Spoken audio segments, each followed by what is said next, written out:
It's the morning of July 4th, 1989. There is still a Cold War going on between the West, under leadership of America, and the East, controlled by the Soviet Union. At the Soesterberg Air Base in the Netherlands, Air Force pilots scramble to the sound of an alarm. They climb in the cockpits of their F-15s and take to the skies. An unknown aircraft has crossed the border between East and West Germany and is not responding to the calls of traffic control. Is it a Soviet pilot trying to defect to the West? Or a pilot who got lost and wandered off on the wrong side of the border? Or is this the start of the Soviet invasion in the West? As the F-15 intercepts the lone aircraft, they identify it as a MiG-23. But there's something odd with the aircraft. There is no pilot aboard. Earlier that morning, Colonel Nikolai Skuridin climbed aboard his Soviet MiG-23 for a routine training flight from a base near Kołobrzeg in Poland. Pushing the throttle forward, engaging the afterburner, the MiG starts to climb. But then warning lights flash, the engine rumbles and pours smoke as the afterburner breaks down. A surefire sign for the colonel that the engine will fail at any moment. At an altitude of 150 meters, there's only one option for him: eject. After warning traffic control, the colonel pulls the handle and is successfully and safely ejected from the aircraft.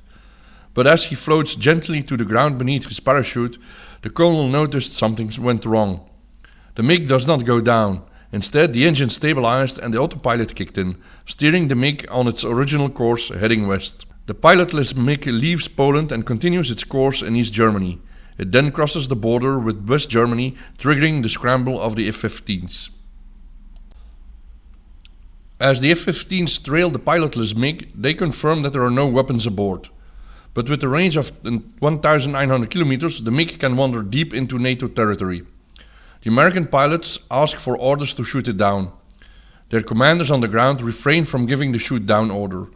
The MiG is flying over densely populated areas, crossing the Dutch-German border.